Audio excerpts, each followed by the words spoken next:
Hey everybody, you are tuning into the Canary Cry News Talk live stream, pre-stream. You've done it. We're all very proud of you.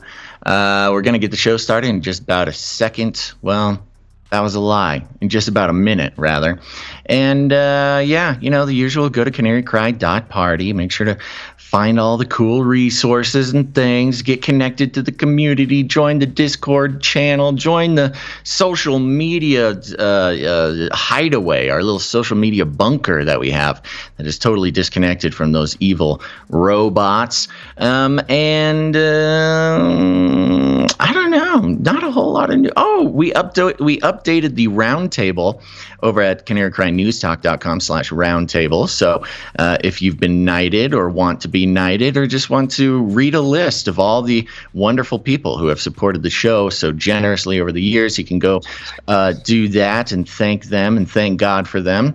Oh, I'm sending out the text message right now. You will notice there was no email notification that goes out today. We probably will not be sending emails out this week. It just was bugging people, and I'm not sure if it was benefiting anybody. But we will still do one email with all the show notes at the end of the week. Okay, that's it. Let's get this party started, baby. Woo!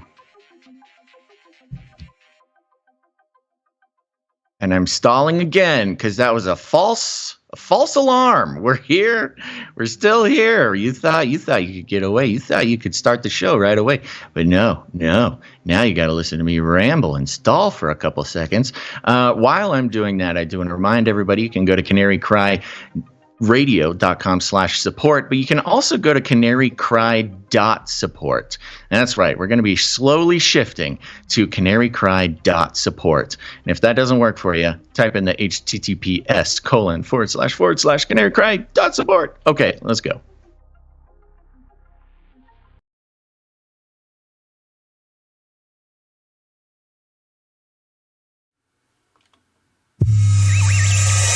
The world is getting crazier.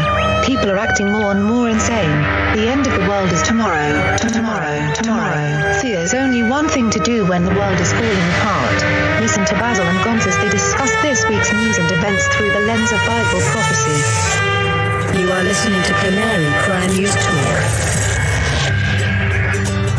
You're listening to Canary Cry News Talk. We are live to tape today, which is March 28th, 2022. This is episode 464. And razzle dazzle, I am your best buddy Basil. And my name is... Wait! Oh, I messed up. Yeah. And today... Oh, yeah. Slap King of Baal Air. There we go. Now, razzle dazzle, I'm your best buddy Basil. Very good. And my name is Gonz, your favorite Asian provocateur for Christ. Welcome to the podcast where we bring you the best news, which is the gospel message of Jesus Christ, while reporting the egregious with a well-rounded, biblically grounded take on world events. And when I woke up yesterday, Basil, I had no idea that the Oscars were on, the awards show that all the people of the world pay attention to for the last 50 years until the last few years. And yeah, not recently. No, not recently at all. But of course, we're talking about the punch slap heard around the world.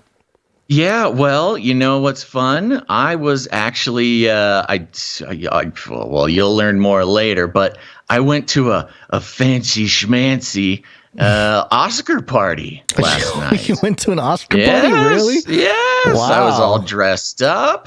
No, I was wearing you're making it finest. I was looking very dapper. Oh my! Yes. It's this very big event that I went to. You were there, huh? You were there.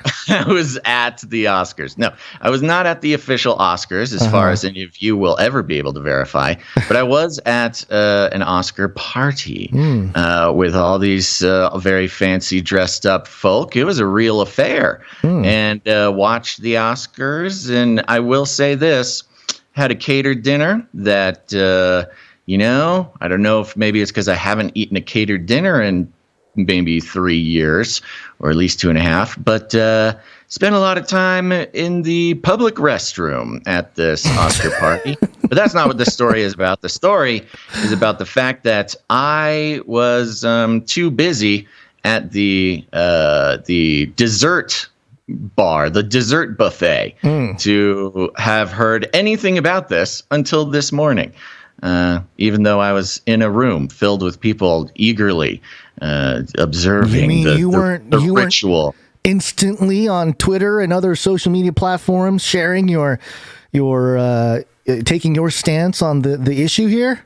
I was entirely disengaged from the actual reason for the season, and I was busy sampling all the delicious catered desserts. Well, yeah, we're talking about this because if you don't know, Will Smith at the Oscars last night walked up to Chris Rock after he made a joke about his wife and just slapped him. And I have not seen something go this viral in a while. Like the video had, really absurd. Right. Yeah, 50 or 60 million views within a couple hours, and it was being shared everywhere. I mean, it was crazy how much this thing went viral. So, you talk about the controllers, you talk about the media flow, you talk about the narrative control, information streams. They really did it. Now, I don't know what you have planned for this, Gonz. Are we playing the clip or no? I got the clip. I took out the profanity so we can kind of get a feel for what happened. Okay. So this is the trigger warning for the live viewers. A little bit of violence, a little bit of Hollywood. Some violence. Hollywood actor on actor violence. Oh, yeah. Well, we can talk about the many different layers here. But okay, this is, we're starting in. Chris Rock is transitioning from one joke to another here. Will Smith wins, like, please, Lord. Jada, Will Smith I love laughing, you. smiling. G.I. Jane 2, can't wait to see it. All right?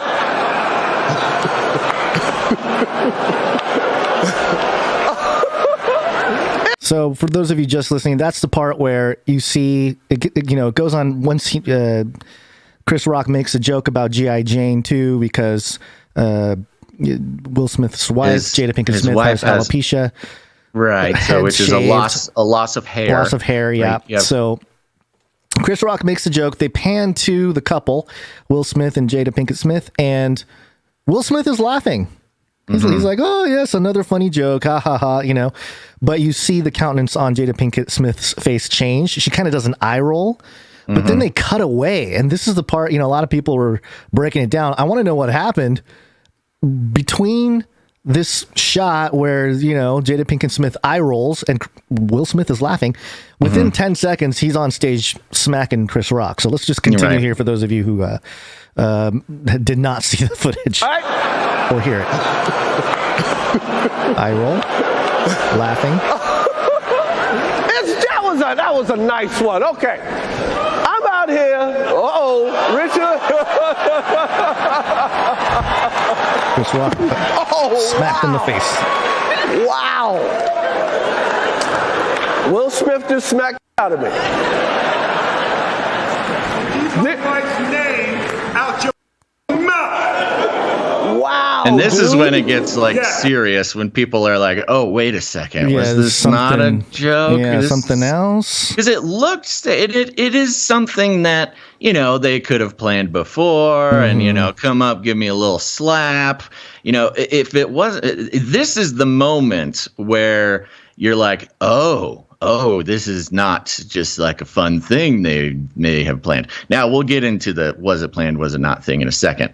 But that was the moment when Will Smith, Hollywood's, the golden boy, the clean rapper, the white people friendly rapper of the 80s and early 90s. Yeah. The sort of, I don't know, he's just got such a reputation for being a good boy. But the second that he starts screaming profanity, not when he assaulted a man on live television, but when he started yelling profanity is when everybody, the whole thing shifted. Right. So let's just finish out the clip. Keep my wife's name out your mouth. Wow, dude. Yes. It was a G.I. Jane jump. Keep my wife's name out your mouth. I'm going to, okay? Okay. Awkward. That was a greatest night in the history of television. Okay. which is a good save. It was as good as he could have done. Now, do you want to get into it? Do you want to start? Should I start? Yeah, why don't you start? Because the thing is, the Oscars love this. They love that their whole thing went viral. Point. We should start with. I think we should start with the chart? Start with the numbers. Okay. Over here at Statista.com, we have the chart numbers for the Oscars TV audience plummets to all-time low, and they have a little chart here. And these are the what are these? The Nielsen ratings, or are these their special Statista ratings? The source is Nielsen, and the average was about 40 million from the beginning of 2010 viewers. 40 million viewers per live show. Kind of started to go down a little bit in 2014, down, but it's still 30 million. Right. In the last couple years. There's been a trend. Mm-hmm. There's been a recent trend in the sort of decline of the interest in award shows, especially kind of starts to really maintain a downward trend right around 2016 when Trump took office. I think there was some interesting analysis that was like there the crack in the armor. Yeah, on what which is either things got so rowdy politically that nobody cared, or perhaps there was more knowledge about the sort of bad behavior of Hollywood. That was also around the Weinstein scandals. Yeah. People had just sort of had enough of Hollywood. Dumps at 2018, jumps for a second at 2019, and then 2020. Hard fall. 2021, the lowest it's ever been, went from 40 million viewers to 9.85. Yeah, under 10 million, viewers. Which is that's a big drop. Yeah, I mean that's like nothing. I mean that's useless basically. You a lot of times Age of Deceit got 6 million, man.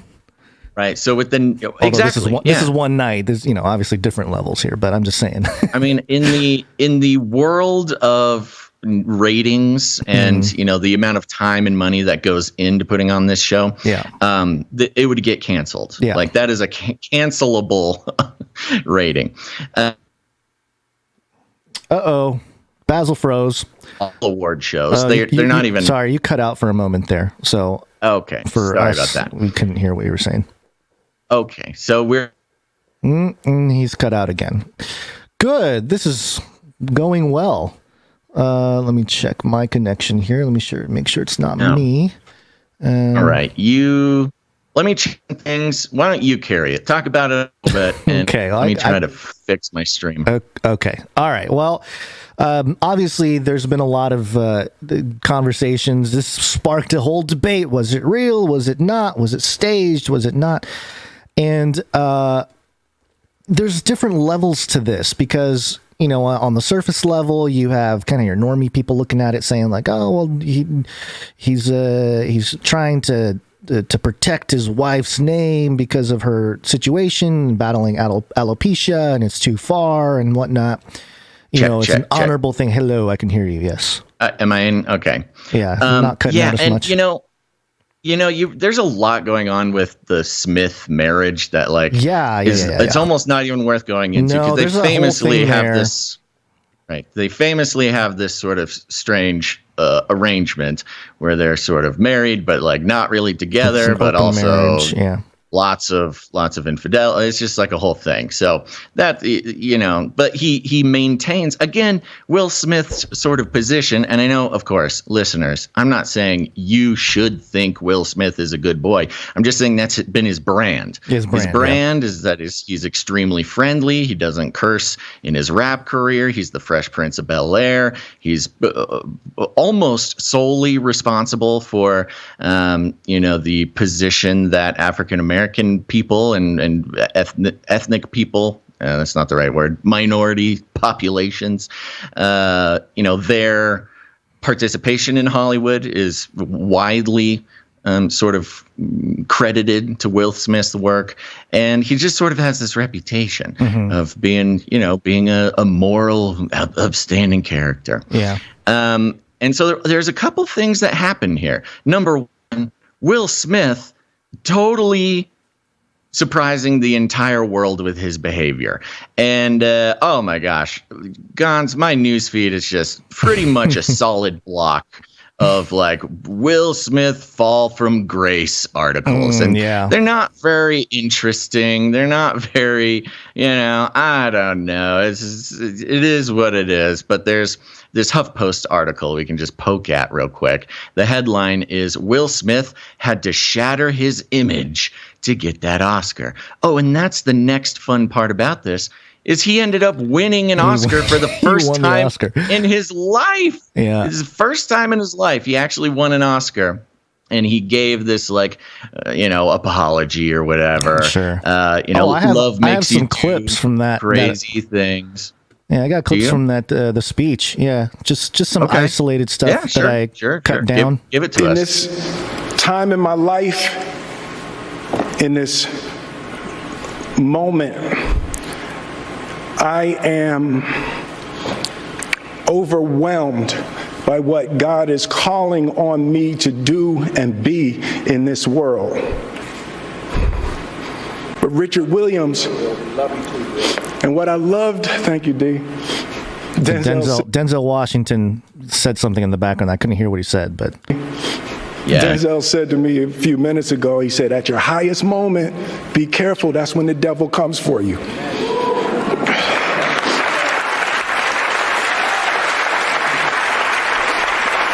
Art imitates life. I look like the crazy father, just like they said. I look like crazy father, just like they said about Richard Williams.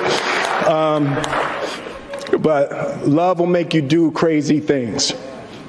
So it was a very emotional speech at the end there, but I find it fascinating that the Fresh Prince of Bel-Air, on the night he wins for King Richard, it's almost like he's being crowned, but not without a sacrifice, So it's almost like a transformation of Will Smith in this weird game of Hollywood, these people controlling these other people's lives.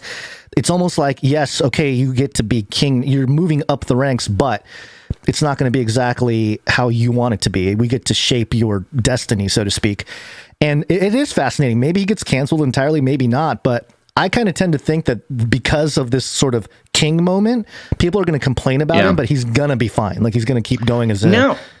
I mean, it's the classic. We know that the Hollywood elites, they love their esoteric teachings, their occult practices, things like that. And this is a part of it. It's it's the death, it's the rebirth, and so, there really is this sort of, again, he's had his reputation done, arguably, as far as the standards of, secular Hollywood's concerned, he's done great work for decades and has never won an Oscar. So the fact that it took sort of this the death of a prince, to crown a king, and now he's like grown. And what's interesting, and this is stuff that I was listening to MoeFactz last night, just live, because he was talking about the issues here.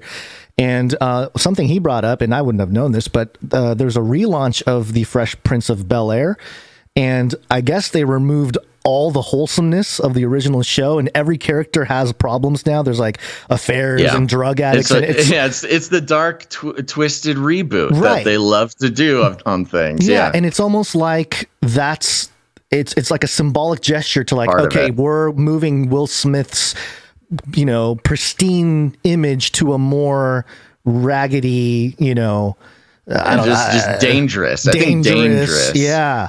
He's not safe. His whole career has been, you could call it safe. Right. And now he's a dangerous man. Anyways, we kind of go into the minutia of this to start building a case. The Oscars and all award shows, but the Oscars in particular, which is sort of the high temple. It's the pinnacle show. Of Hollywood. Yeah. Yeah, it's the high ritual. It's the number one, number one way. Sort of feast of the Hollywood occult, calendar or whatever. People work and people scheme and people bribe and do all sorts of things to make it to this night. And nobody cared. Nobody cared. Not a single person in the world cared anymore. And they were I think this was their last chance. Oh yeah. This is it. Yeah. If this year bombed as bad as the past couple years have, I have a feeling they just wouldn't televise them anymore, Yeah.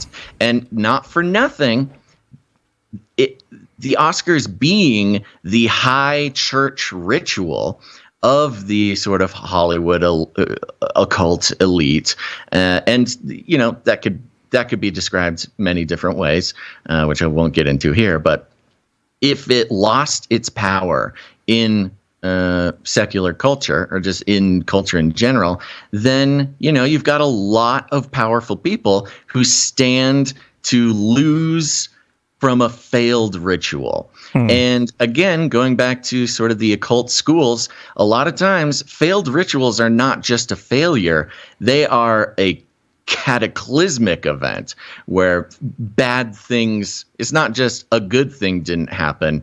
It's you lose everything. Right. And they weren't going to let that happen. You mix that. So the fact that this was probably the one thing that could possibly get the amount of buzz to make people care. I mean, we're talking about it here. That's incredible. I know. Well, we've literally never talked about the Oscars before. Yeah. So it's. I've done occult breakdowns and stuff. I know. Everybody knows. Yeah. Well, it's not just me. There's a lot of people that have done that. But yeah, you're right. I hear you. I'm just saying, nobody cares. We never would have cared. Mm-hmm. This was the one thing that needed to happen in order to restore power to the ritual. Oh, by the way, yeah. As usual, to restore power to a spell, to restore power to a ritual, there must be a sacrifice. Mm-hmm. And what we have here, you watch the prince die on stage, losing that reputation. Later, he is crowned as king. And, there's something to be said about Chris Rock getting smacked in the face. The jester, the comedian gets smacked. Right. Yeah. Yes, right. Exactly. The MC, the jester, again, a very occult sort of position he's occupying is the center point. It's almost like Chris Rock did the killing of the prince. Right, so you have the prince being killed by the jester. Again, extremely occult significance, and that does it. And it's the only thing people can talk about. I would be very interested to see if Chris Rock posts a picture with a black eye. I think you could tie in the Black Eye Club there, little humiliation ritual. I don't think he's going to get a black eye from that smack, but it's possible. Here's the flip. Mm-hmm. Here's the flip, and this is a very occult flip. It is not Chris Rock being humiliated in this ritual. Right. It's Will Smith being humiliated. Right. And so, it's whether it was planned or it wasn't, or there were people pulling strings behind the back, somebody in Will Smith's ear before the show, riling him up emotionally, whatever the case may be. It could have been concocted by outside schemers. It could have been planned. Something interesting to point out, when Will Smith is walking up to Chris Rock, listen to what Chris Rock calls him. Yeah. That was a nice one. Okay. I'm out here. Richard. Calls him Richard. King Richard. Yeah. King Richard. Yep. Yeah. Get into character. Weird, right? He doesn't call him Will. No. Doesn't call him. I mean, he calls him by the name of the character he's winning an award for. He's real. I mean, it is such a tell that I don't think it's a tell that it's planned. I don't think Chris Rock thought he was going to get smacked. I don't know. Until he saw an angry Will Smith walking towards him. I think at that point he started thinking something bad was going to happen. But yeah, to call him by his name, and again, going to the occult roots of the whole thing, that's what you do in these rituals. Everybody's playing a part. They're playing an archetype. Will Smith playing King Richard. Chris Rock referring to him as Richard, not as Will, which is really a weird tell. Yeah, weird. Yeah. And to top it all off, after it all happens, he yells from the crowd. Will sits down, yells from the crowd, the whole thing, the awkward silence. And I think that Chris Rock's line at the end was the completion of the spell. That was totally it. He just literally says, that was the best night on television. Mm-hmm. And that is exactly what the Oscars needed. It's exactly what they wanted. Yep. And it's exactly what the whole population caught on to. Because if they did not create the best night of television, then they were completely dead. And I think the fact that was the sort of hocus pocus last word of the ritual really did complete what they were trying to do. And again, I don't know. We could go into, was it planned? Was it not planned? I don't even think it matters. That's the conversation that everybody else is going to have. That's the distraction. Boring. That's the most boring conversation you can have was it planned or was it not? Who cares? It doesn't matter. It doesn't matter at this point. The point was that it was a very successful ritual. Mm-hmm. That's what I wanted. And it's pretty impressive that it worked so well, I think. Yeah, a couple things to point out. Obviously, there's that Ephesians 2:2 passage that talks about the prince of the power of the air. I don't know why that page isn't loading. Come on, Bible Hub. What's your deal, bro? All right, well, then I'll talk about the other thing first, which is... Oh, here it is. Okay, sorry. Ephesians 2:2. Verse 2. Or I'll start with verse 1. And you were dead in your trespasses and sins in which you used to walk when you conformed to the ways of this world and of the ruler of the power of the air, the spirit who is now at work. Wow, what is going on with the internet? Just decides to not work. Oh, maybe it's the old Gonz's internet today. All of us, hold on. The power of the air, the spirit who is now at work in the sons of disobedience. So, yeah, this would be the prince of the power of the air, at work again, but maybe having one of his minions move to a quote-unquote king-like position. And just as a side note here... So a new discovery. Antarctica.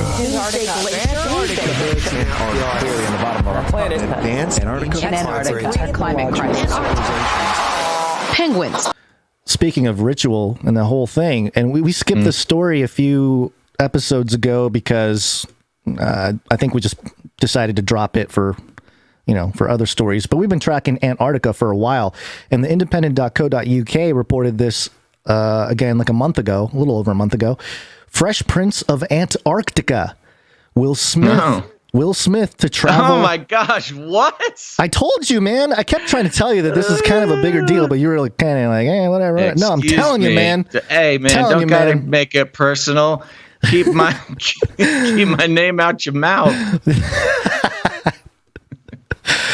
Not a wife, but just you yourself. Yeah, what if Will was talking? Keep my name. Okay. Anyway, sorry. Will Smith to travel pole to pole for new Disney Plus show. And it says here, Oscar-nominated Grammy-winning actor Will Smith is set to trek from the South Pole to the North Pole this year for a travel documentary that will stream on Disney Plus. Pole to Pole, produced by National Geographic, we'll see the Men in Black and Fresh Prince of Bel-Air star make the 2,600-mile trek from the South Pole to the North Pole with the camera crew. blah, blah, blah. They'll do all the stuff, covering the Earth's biomes, as well as capturing footage of Antarctica and the Arctic, which, interestingly enough, had that crazy temperature rise last couple weeks. Very strange. Smith and crew will experience firsthand what it's like to live in some of the most amazing and extreme landscapes of the planet.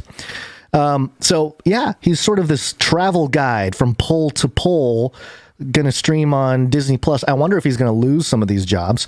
But, it's really interesting because this article mentions a couple other things. Speaking of the Alice Bailey's New World Order workers of light, or whatever she called it, the people that are going to help unite the world through different ways. The National Geographic also announced starry documentary projects with James Cameron, Jon Favreau, and Benedict Cumberbatch. Director Jon Favreau will helm Lion, a documentary project that follows a single pride of lions for 4 years, while James Cameron directs wildlife documentaries Secrets of the Elephants and Secrets of the Octopus. Cumberbatch will narrate Super/Natural, a show following, quote, the secret powers and super senses of the world's most extraordinary animals. And to top it off, this has so many implications with animal personhood and robots and the whole deal. Meanwhile, magician David Blaine has an upcoming Disney Plus documentary called Beyond Belief, where he'll travel the world exploring cultures with a history and heritage of supposedly magical rituals or beliefs. So, wow.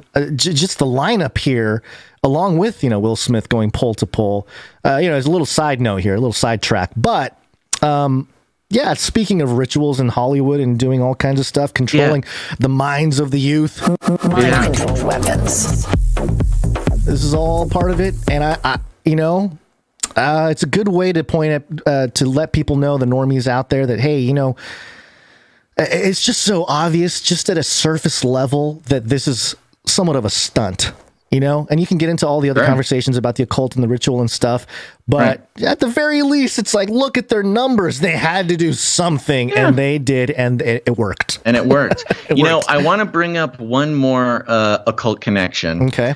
That just we can look out for. This is not a, I'm not predicting anything, but along the lines of the occult rituals of the, the killing of the prince, the crowning of the king, the things like this. Yeah. Are you familiar with the king of the bean ritual, or the bean king ritual? No.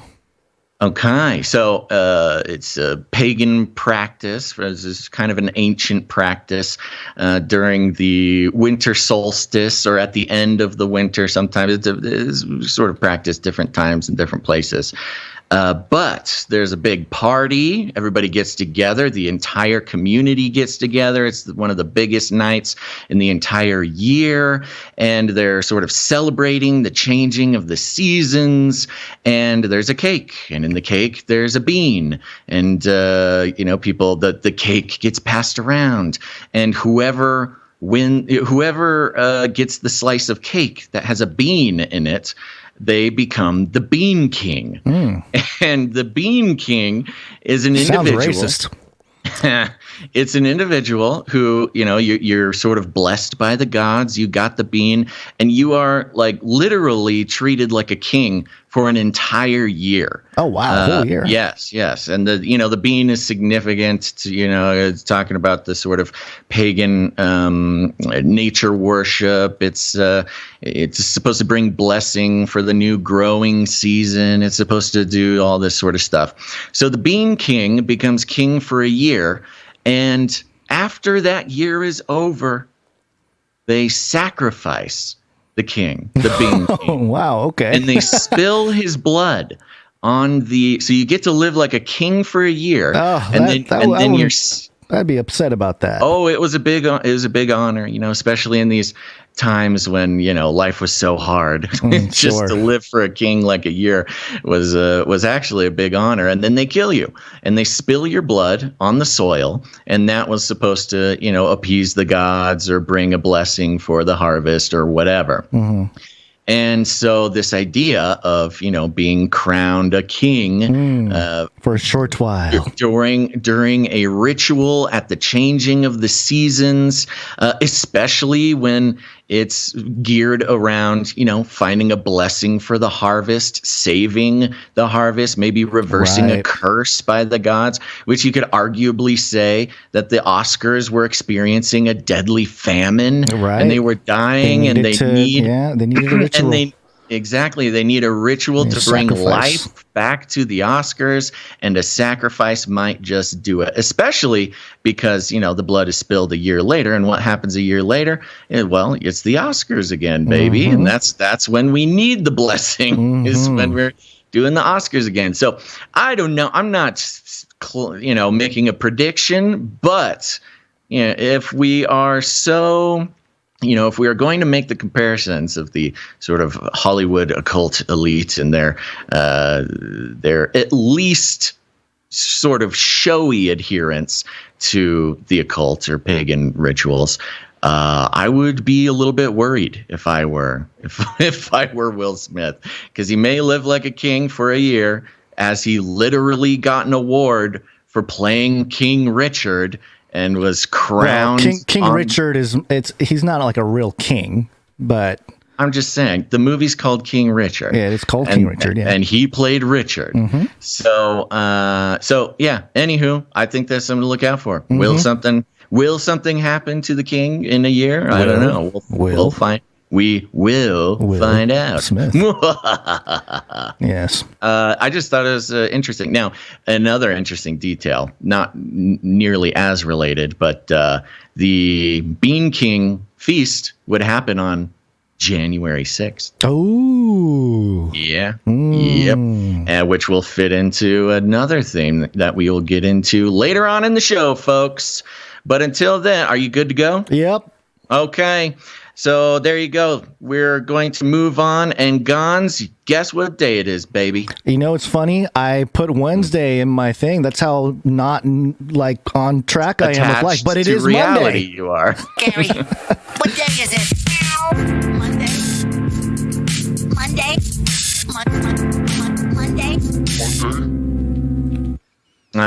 It is Monday indeed, folks, and we're happy to be here. And I already gave my personal update. Went to a cool. I was going to say it's cool. It was cool. I mean, it wasn't uncool. But went to that Oscar party instead of going rollerblading. So no skate update today.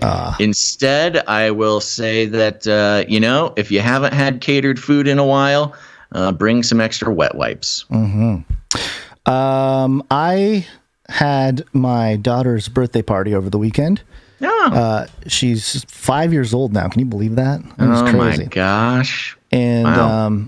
We did Chuck E. Cheese, which is really cute. She can't pronounce it. She says Chicky Cheese, which is I had mixed feelings about. But you go there, how we used to when we were kids, we had coins and tickets, right? Yeah. Not anymore, man.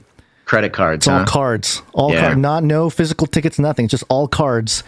And I was watching the kids, and it's like, wow, get them hooked early on swiping those cards and really going nuts for a couple hours because we chose the time base instead of the number of games or whatever. So for 2 hours, you can play as many games as you want or try to earn as much, as many tickets. And the whole thing with the big guy in a mouse rat suit came out. The whole deal it was kind of interesting. Some stoned teenager dancing around. They changed Mr. Cheese, didn't they? Mr. Cheese, as we call him. He's more hip. He's more of like an athlete, like a skater athlete, like an X Games kind guy. of. No, the guy for this one here was a little more. Is kind of like more mellow. Right, but the shape though, they changed the character. Or did you get the old suit, the old scary one? Yeah, they didn't update their suit yet. No. But it was a fun time. It was fun for the kids and whatnot, get their energy out. But also the whole time I'm thinking this cannot be healthy for young people to have all these lights and games and just sucking people into gambling. A lot of stimulation mixed with the social engineering of getting used to, racking up some debt on a credit card. Chuck E. Cheese, they're doing their job. And with that, we want to thank some of our executive producers for today's show. That's because we are on the value for value model, baby. You may notice no advertisements, no affiliate codes. Executive producers. Sorry. It's okay. I thought you were. I can roll with it, baby. I can roll. It's all good. I hit the button and it didn't play for a few second or two, so it was all messy there. Sorry about that. Oh, cool. Yeah. No worries. So there you go. We're on the value for value model, which means that you, dear producer, are the only way that we are able to continue doing this show. We take no corporate money whatsoever, because with corporate money comes corporate incentives and corporate coercion. A lot of times you got to stay brand friendly. You can't talk about some things. You got to talk about other things. Certainly, I don't know if they would have appreciated, and by they I mean literally any corporation would probably not have appreciated us talking about occult sacrifices in regard to the Hollywood ritual that is the Oscars. Not quite the positive spin on a brand you want to get. So that's why we're on the value for value model, which means we create value. We do it 3 times a week. And if you get any value out of what we do, you have an opportunity to join the revolution that is people like you and I, who are deciding bit by bit that no longer will we let the corporate world decide the value of our media and what is and isn't worth keeping on the air.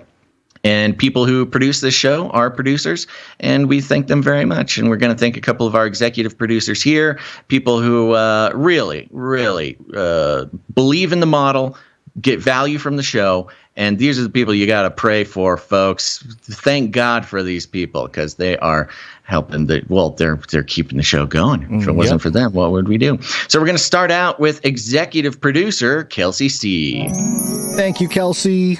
Appreciate the producership. Thank you very much, Kelsey C. And one more executive producer, Dame Lynn, Lady of the Lakes. Thank you, Dame Lynn, Lady of the Lakes. Dame Lynn. That's right. She controls all the lakes at the Canary Cry Roundtable of Knights and Dames. And those are your executive producers for the day, folks. We will talk a little bit more about them during the break. But, Gonz, I think it's time we continue.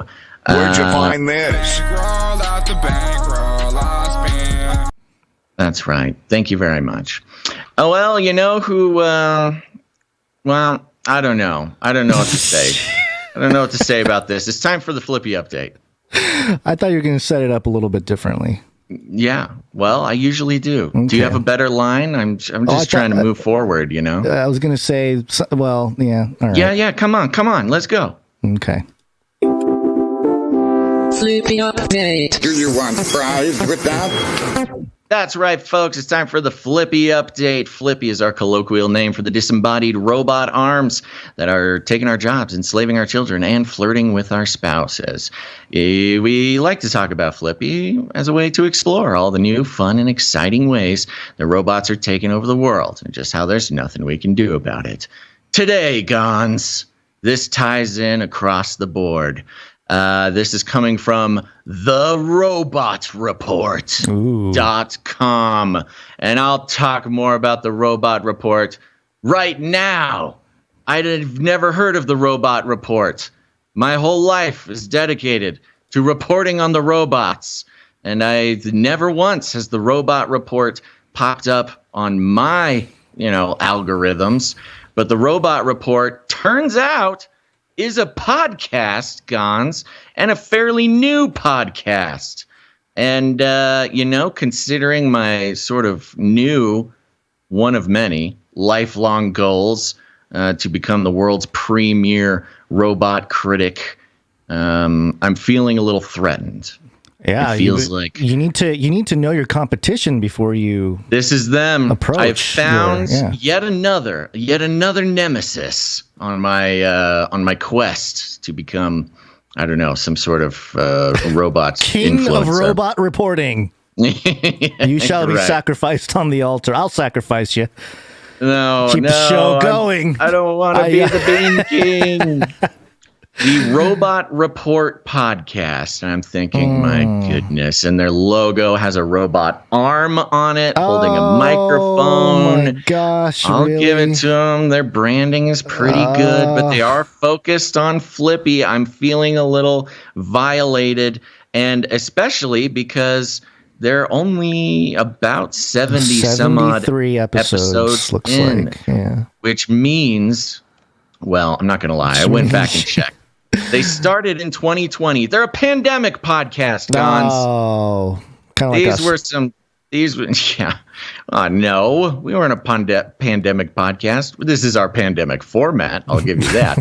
But this was a pandemic podcast. And they started in 2020. And I'm not going to lie, haven't listened to it. Don't know if it's good or not. But they did bring us this report. Should we hear the intro? No. Okay. You're not going to give them airtime? Listen to it? No, I'm not going to give them airtime. I'm going to listen to them beforehand. We got to work out some sort of licensing deal or something because they're stepping on my turf.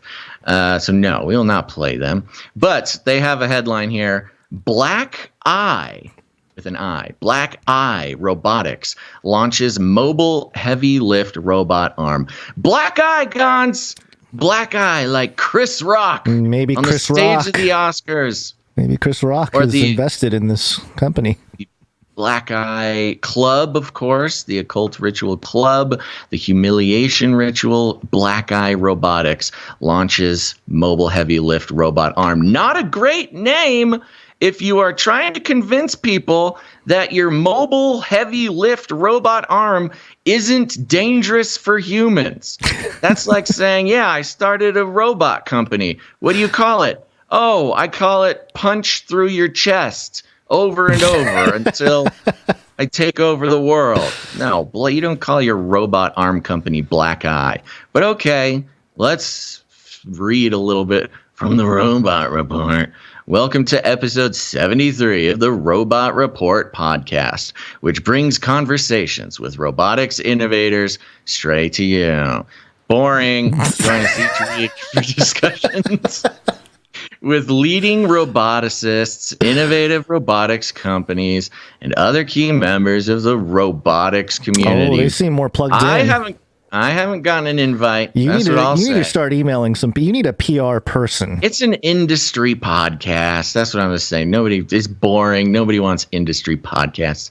I'm just kind of kidding. It's probably fine. But Mike talks to Black Eye Robotics founder and CEO Brian Hart to discuss the introduction of the new Black Eye full scope mobile heavy lift arm. This new robotic solution is designed to be mounted on top of an AMR/AGV and deployed in a warehouse to autonomously pick up / drop off heavy items. The robotic arm is being shown publicly for the first time at MoeFactz in Atlanta next week. Steve and Mike also discuss the latest news from the last week. And they're discussing news stories, Gonz. Yeah. Steve and Mike, first of all, get some wilder names, bros. Steve and Mike. Here's the video of the new product, and then they have a video of the Black Eye robot. I don't know. It's just a robot, It's on a little thing. It picks things up, moves it around. We've seen robot arms before. It says on the arm, the robot arm has a tattoo-looking thing. It's a logo, and it says "Ascend." He's ascending to yes, that's the whole point personhood, of the Black Eye. Mm-hmm. I know. Here's a little notice at the bottom. If you would like to be a guest on an upcoming episode of the podcast, or if you have recommendations for future guests or segment ideas. No. Oh, gosh. Oh, and even worse, for sponsorship opportunities of the Robot Report podcast, contact Courtney for more information. We want your feedback. Okay. Oh, tell us what you think are the most interesting robotics trends. Okay, folks, listening to this, hold off for just a little bit, okay? Let's strategize. I know some of you right now, you're emailing Steve and Mike as we speak. I love it. I love the enthusiasm. Just please hold off for a second, because I think we can strategize about how best to leverage the influence of our crowd to convince Steve and Mike to have Basil on the podcast. I think we can figure it out, okay? But it's going to take a little bit of coordination. We need to work as one unit, one military unit of flooding their box with our ideas. One hive mind. So here I am. I'm telling you now. Basil says, hold off for just 1 second. We're going to figure this out. We will be on the Robotics Report podcast, and we will use it as a platform to further my personal brand as the leading robotics review. You know what this sounds? Maybe I can get a partnership, like a long-term partnership where I come that's what on. they call. This sounds like you're starting to sound like U.S. politicians that are trying to take over other countries. That's exactly what I'm doing, Gonz. I'm trying to destabilize the Robot Report podcast and just completely economic move hitman. in. Exactly. It's not a regime change. It's not a regime change. Economic hitman. The Robot Report. I'm going to infiltrate through the influence of my well-wishers, and then we'll take them down from the inside and become, further our empire of the highest quality robot critiques in the world. So there you go. Stay tuned. And if you're on the Discord channel, look at this. If you're on the Discord channel and you want to join the I don't even know what to call it, the espionage team. What did you find? I just found a review. They only have 27 reviews on Apple Podcasts, but there's a 2-star review from Robotics Guy, and it says, good content, but lots of ads. Yeah.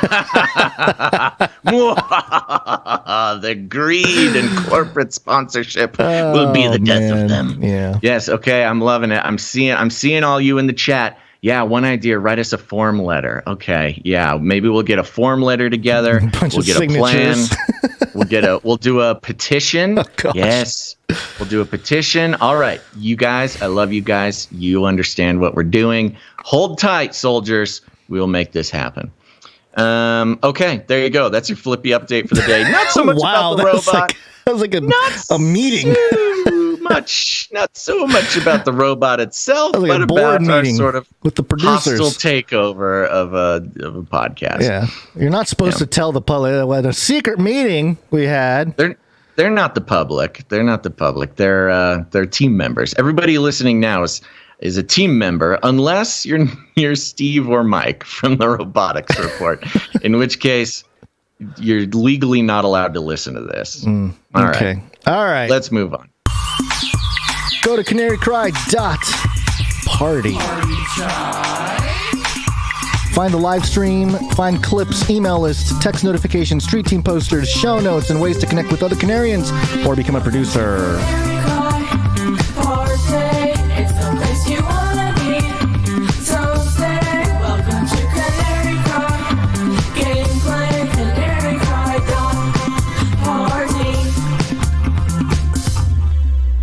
That's right. Go do it. Let's see here. I need to figure out where I am on this document. There we go. Need to pitch Ravel. Yeah, that's right. I'm going to tell you about Ravel. We dropped our episode with Margaret Daniel on interior decoration and architecture and all sorts of things. Super fun. Here's the thing. I understand some of you out there, you're the types of people who listen to 4-hour-long sort of fringy Christian corporate news media deconstruction and analysis podcasts, and you're thinking, an interior designer, I don't know, that's not necessarily like one of my passions or things. I'm telling you, you will be enthralled with the guest, Margaret Daniel. Wonderful person, very incredibly smart, witty, and does a wonderful job of putting me in my place, which I know for a fact a contingent of you would love to see happen. So go listen to Ravel. You can find it on any podcast player. There's 2 Ravels. Mine is the good one, the one with the good logo and my name on it. Go check it out. You're going to love it. We also have an episode coming out very soon, in the next day or two. I'm not sure if I'm allowed to make an announcement. So I will save that announcement for some other time. New episode of Ravel coming out in the next couple days with a very talented comedian, also very smart and well-read. So there you go. Ravel on Apple Podcasts. Is this comedian a Christian? Oh, that would be giving it away, wouldn't it? I don't know. Let's just say is it a big comedian? The answer to that question is it Nate Bargatze? Is complicated enough that you should feel compelled to listen to it in a day or two when it arrives. Is it Joe Rogan? It's Joe Rogan. You got me. He's coming out as a Christian on your show. Got Joe Rogan on the Ravel podcast. The Repent show, the Joe Repent episode. Yeah, that's on the calendar, actually. Thanks for giving away the secret, Gonz.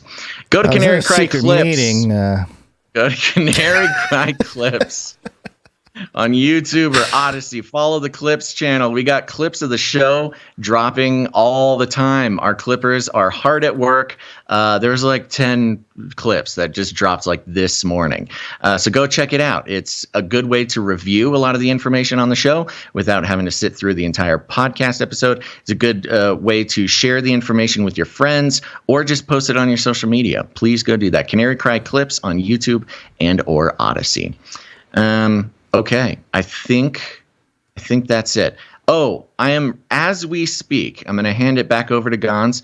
As we speak, I'm going to update the Discord invite link on the CanaryCry.Party page. If you would like to join an elite squad of sort of Canary Cry espionage artists, go join the Discord and add me as a friend. We'll start planning the hostile takeover of the robot report. Okay, Gonz, what's next? Fight for Ukraine. New world order. Got hairy legs. Got hairy legs. All right. Well, there's a lot of Joe Biden stuff that happened over the weekend.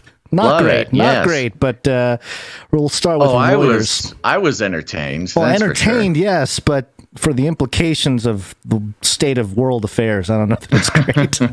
The survival of humanity. Yeah. Reuters here. Biden says Putin cannot remain in power in fiery speech on Ukraine war. And I got a clip from that. It's a 30-second clip. Here we go. Ukraine will never be a victory for Russia, for free people refused to live in a world of hopelessness and darkness.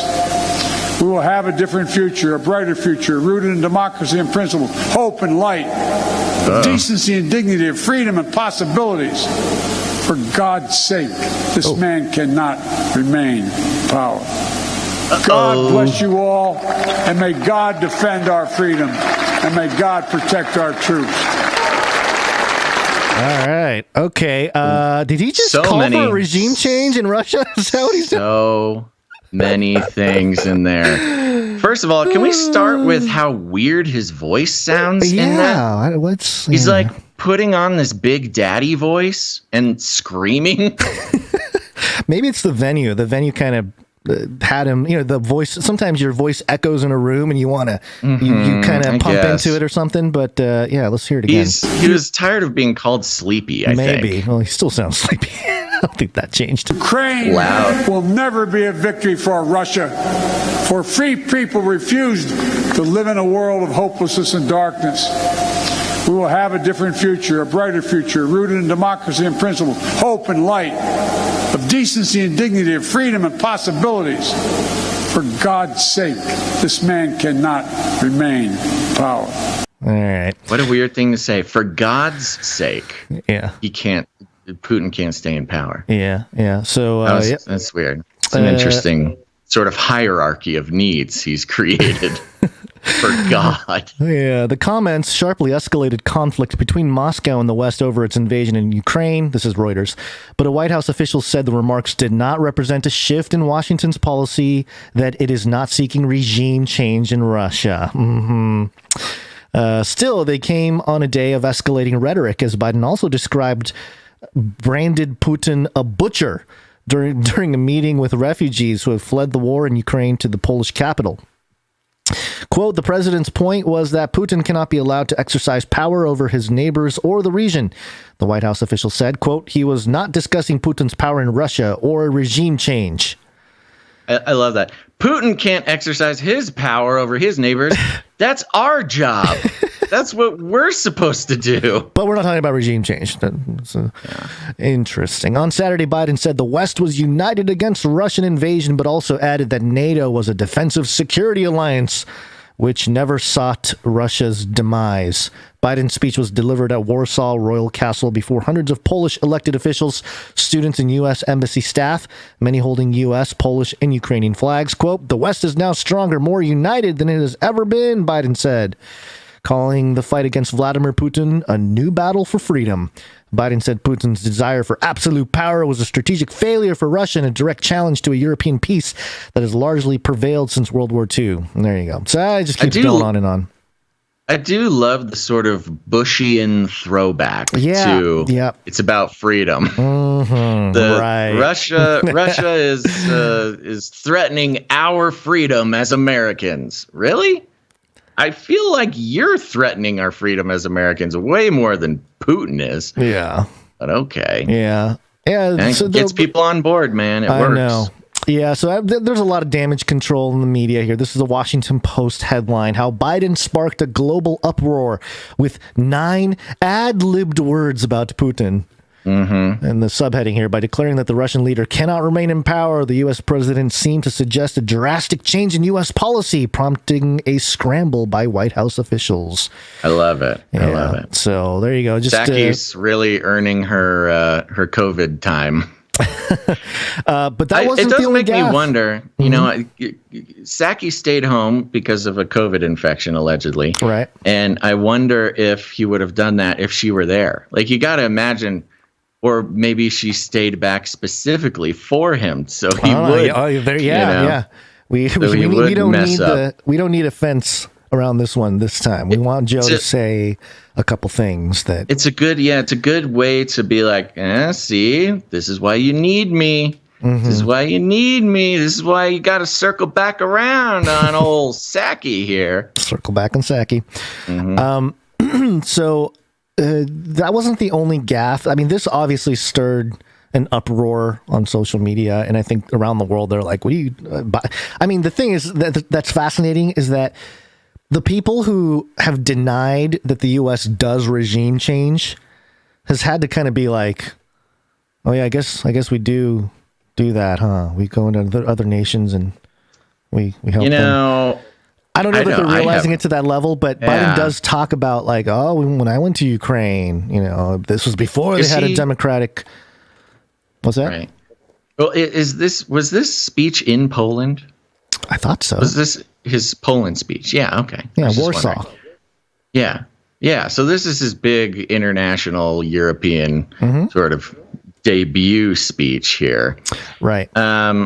Did you get the clip of him basically claiming? Yes. Okay, good. So this is the other gaffe that came to light over the weekend. The New York Post had a headline: Biden tells U.S. troops they'll be in Ukraine in war. Gaffe. Oopsies. I got the whole clip here. It's about 2.5 minutes. I know it's kind of long, but I think it helps put things into context. I mean, it's important. And so Biden is speaking to a crowd of military. I think, is this Army? Or is this, it was the 82nd, I think it was like the 80th, let me just read it and then we'll play it. President Biden told U.S. troops in Poland Friday that they will witness a bravery of Ukrainians. Okay, yeah, so 82nd Airborne Division, Army. Yes, all right, so there you go, Army 82nd Airborne Division, and he's speaking. I spent a lot of time in Ukraine when I was a senator and vice president. Yeah, you did. I've spoken to the Rada in the days when they, in fact, didn't have what you'd call a democracy, and was there in the Maidan when the former leader had to take off and head into Russia. And so, with the Ukrainian people have a lot of backbone. They have a lot of guts. And I'm sure you're observing it. And I don't mean just the military, which is we've been training since back when Russia moved into in the southeast Ukraine, but also the average citizen. Look at how they're stepping up. Look at how they're stepping up. And you're going to see when you're there, and some of you have been there. There it is. You're going to see when you're there. Wait a U.S. second. military members in Poland. When you go to Ukraine, I mean, some of you have been there. Honestly, it is so terrifying. I find it hard. I'm finding it hard to laugh. They've got to be briefing him and like, yeah, it looks like we're going to have to send troops into Ukraine, and he probably just, there it is. Yeah. Another secret meeting thing. And he tried to catch it too, man. When he's like, oh, some of you have been there. That's what I mean. Like, what? Gives it away. Dude can't keep a secret. No, he can't. No. The average citizen, look at how they're stepping up. Look at how they're stepping up. And you're going to see when you're there, and some of you have been there. You're going to see women, young people standing in the middle of front of a damn tank. What? Just saying, I'm not leaving. I'm holding my ground. They're incredible. But they take a lot of inspiration from us. And a woman who just died, the Secretary of State, used to have an expression. She said, "We are the essential nation." It sounds like a bit of hyperbole, but the truth of the matter is, you are the organizing principle around which the rest of the world the free world is moving. And we're in the midst of, and I don't want to sound too philosophic here, but you're in the midst of... Oh, Joe, don't worry. Don't worry about sounding too philosophic. Oh, Joe is such a philosophicer. This is philosophic bantering. Okay, go ahead. Let's just continue. Philosophic here, but you're in the midst of a fight between democracies and oligarchs. Really? Xi Jinping, who I've spent more time with, they tell me, than any other world leader, points out to me he believes in China that democracies can't succeed in the 21st century. The reason is things are moving so fast, change is happening so quickly that democracies require consensus, and we can't put together consensus as quickly as autocrats can. Do democracies require consensus? No, they do not. That's like the whole point, isn't it? Explicitly how democracies don't work. I'm just sitting here going, what is he talking? Like anybody who's has had like who took Civics 101. I was going to say they could have flunked poli-sci 1A or whatever in college and still known that like, wait a minute, this is anyway, this is just like, that's the difference. Wow. Democracy doesn't require consensus, while dictators and authoritarians force consensus. They create consensus where there is none at the point of a gun. That's the difference. So what's at stake, not just in what we're doing here in Ukraine to try to help the Ukrainian people and keep the massacre from continuing, but beyond that, what's at stake is what are your kids and grandkids going to look like in terms of their freedom? What's happening? The last 10 years have been fewer democracies have been formed than we've lost in the world. So this is what you're engaged in is much more than just whether or not you can alleviate the pain and suffering of the people of Ukraine. We're in a new phase. Your generation, we're at an inflection point. This is the point he brought up with the New World Order point that he brought up for last week. I think, again, the truth wanted to come out. He didn't say inflection point. He said affliction point. Oh, did he? Was it affliction? I thought it was inflection. Okay, let's hear it again. Play it again. And suffering of the people of Ukraine. We're in a new phase. Your generation, we're at an inflection point. About every 4 or 5 Sounds like affliction point to me. Affliction point, huh? Affliction point. It's a weird thing to say. A little bit different than inflection point. No, I mean, he's just gaffed. It's obviously a gaff. But again, an affliction point, the point at which we are afflicted into change, it sounds much more on par with what we're experiencing than an inflection point. Yeah. Generations that comes along and changes. Fundamental change takes place. The world ain't going to be the same, not because of Ukraine, but I'm not going to be the same 10, 15 years from now in terms of our organizational structures. And the question is, who's going to prevail? So, I mean, it's really the duality, democracy versus, what do you call it, an oligarchy? Or like an autocracy? Autocracy is what, I think the word he used. But the thing that's really, in the context of a new world order and, kind of like a one world government, and people always talked about oh, it can't happen. And yeah, obviously it's not going to happen overnight. But the thing that's really interesting to me is, and we pointed out before, Biden saying this and like pinning these two sides, it's like an artificial thing. You know, it is the divide and conquer. And it's just, you know, obviously we in the West represent one side, and it takes 2 feet to walk or to step forward, you know, so you got to have opposition. Well, the whole crisis is being framed as East versus West. Yeah, 100%. I mean, just right there, they can't even talk about it without some sort of facade of a division. I mean, there is, of course, division. Facade is not the wrong word, rather, but it's a very useful, framing. Easy. It's red, blue, Republican, Democrat, East, West. That's the war, right?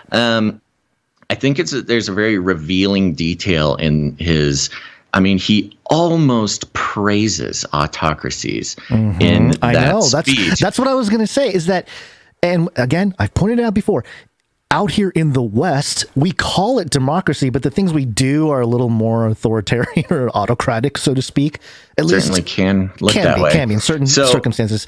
In the East, though, it's different. It's more like, we're, you know, like Putin, like, I'm in charge. She's like, I'm the guy in charge. There's a guy in charge, and then we do what that guy says. Yeah. It's more upfront, I guess. So in the revealing of this affliction point that he talks about, and his sort of pseudo praise to autocracies and autocrats, it is very reminiscent of the World Economic Forum's, young future leaders, of which include Justin Trudeau, who literally said he admires China and their ability through their autocracy to make quick decisions. This obsession with making quick decisions. You can just Google the clip, folks. You can hear it right in his own words. And it's this praise for the idea of autocracy. And you can kind of see, I mean, you just hear him talk about it. Autocracies don't require all this pesky agreement between people, and they can make quick decisions. It's almost the same words that Justin Trudeau used to say that he admired China. And you put this entire crisis, this entire war, if you do frame it as an inflection point, or more specifically, an affliction point, as the president put it, it is that affliction point that we have been talking about, bringing us step by step to the Great Reset. This is all required for the Great Reset. So the whole thing keeps pointing back to the World Economic Forum and the New World Order 2.0, New World Order. Yeah, and think about the president of the United States has become a spokesman, a pitchman for NATO, which is kind of like cool, I guess. But you know, I don't think the American people are like, you know, I mean, I don't know how much say did we have in NATO alliance and all we only care. We only care because the politicians tell us to care. Right. Is that, you know, the average American is not like, yeah, I do feel a deep responsibility to defend the Northern Atlantic Treaty Organization countries. And I just really, I feel in my bones it's my duty to defend Hungary. Sorry, Mr. Jag. Maybe we should defend Hungary because we have producers there. But you know what I mean? The average American does not care. They've not put 1 second of thought into really how much responsibility they feel for defending, you know, Latvia. Right. And you know, in the last few years, this idea of a deep state was popularized, and the deep state is trying to take over and all this kind of stuff. And it's kind of like, to me, the whole narrative was allowed to come out. Trump was allowed to really expose it or whatever because it was already in place. You know, I think 2015, 2016, when the Pope came and did his whole thing at the UN in New York and announced the UN Sustainable Agenda 2030 thing for the United States. I think that was it. That was like commence UN, you know, international governance in the United States. And people were and I remember mentioning that at the time, like, this feels like kind of a a coup. Like, we didn't vote for these people or anything. And because there was no activity really, like legislatively or whatever, or international affairs wise at the time, it's kind of like, whatever. But now looking back, it was like, wow, they really did get everything ready before they pulled the trigger on the pandemic. And now the staging was perfect. The staging, they were building for the whole decade almost, until they went with the big moves. Yeah. So maybe even longer, of course. Yeah, more obviously longer. But in terms of our view of keeping track of it, I don't know. It's like seeing all the ships getting in place to battle, and we're kind of going, I think they're about to do something. We don't know when, and they always seem to fake us out when something does move. But obviously, they moved with the pandemic and with Ukraine. Obviously, they're even more with the war narrative, the returning of the war narrative, which is so convenient for these politicians. Oh, and I don't know if anybody remembers it, but as the pandemic was winding down, I went on a very impassioned set of rants about, well, now that the war against COVID is over, just check the clock, folks, because America can't stand to be out of war for much more than a few months. During the Afghanistan pullout in August of last year, that's when I started ranting about it. Where's the Biden brought peace because he pulled out of Afghanistan? People, what are they saying now? No, he just needed to reset so they could bring them all up to Ukraine. They couldn't, because if you think about it, there's no way that the public would have gotten behind military action in Ukraine by American troops if we were still at war in Afghanistan. We can't hold two fronts. There's no way. Yeah, you're right. That was such a big setup for the whole Russia thing. Yeah. It was planned from the beginning that the pullout from Afghanistan, he took the lashings, he did it poorly. It did not matter how poorly it went, because it was much more important to get out of there. We need to defend. We got what we needed out of Afghanistan. Let's move on. Well, the funny thing is, and this is the scary thing, is that we really didn't. The only thing we got out of Afghanistan was the military-industrial complex made, $1 trillion. Oh, no. When I say we, I'm speaking for the intelligence community. I hear you. I'm saying us. What I'm saying we didn't benefit. Yeah. No. And here's the thing. What I'm saying is, I don't think that they would have gone through the rigmarole to pull out of Afghanistan, because the deep state includes everybody in the military-industrial complex. It's not just the unelected intelligence officials. It's also the defense contractors and the weapons manufacturers and the lobbyists for those organizations. And nobody was going to let the U.S. get out of Afghanistan, our little gold mine for defense contractors, without a plan, and a plan to take place in a couple months. We'll give you 4 months, Biden. Well, you can pull out of Afghanistan, but you better get us in somewhere else. And it took, 4 months, I think, 4 or 5 months until here we are. And he's literally telling troops, when you're in Ukraine, you're going to love it. It's going to be great. You'll see how strong and beautiful they are. And to use Putin too as this, and I'm not carrying water for Putin over here. I'm just saying, he was chosen. Please, he was through chosen. The WEF. He's a World Economic Forum young global leader. Of course, he's in on it. I know. They needed somebody on the team to really take the hit for the West. He's doing his part. He's doing his part. It's just amazing that we're seeing all this happen here. So to wrap up the thing with the Afghanistan thing, yeah. I believe we will be in Ukraine. Biden and the Biden family have been extracting wealth from Ukraine for a long time. Yeah. And I think that it's the next target for an ongoing, never-ending military-industrial complex gold mine. There's going to be a lot of money to be made there, and it's just sort of the next move for sort of the elite, wealth-obsessed lizard people. Well, you can look at the commodities of Afghanistan. You can sort of tell what kind of wars, the war on drugs, the war on terrorism. I bet we can probably make an educated guess about what the war front, like the many different wars, the mini wars, is going to be based on the resources that are there in Ukraine, not just money wise, but sure. Yeah. And, well, oil is a huge part of it. There's, wheat, yes, is food and oil. Food seems to be the big one. Yeah, it's definitely it's War funny on because food. That's why Beyond Meat pumped today. Beyond, you hold any Beyond Meat stock, Basil?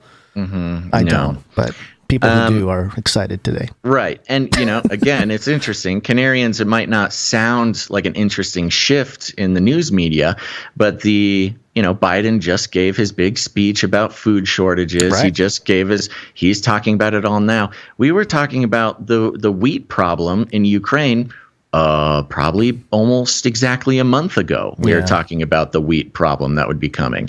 So there you go. You just got to pay attention. Eventually, they will tell you what we've already told you. Hold on.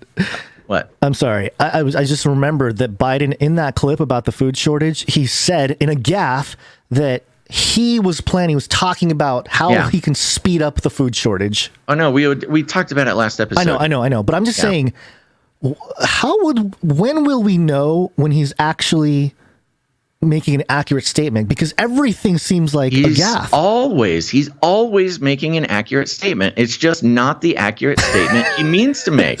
That's what I'm saying.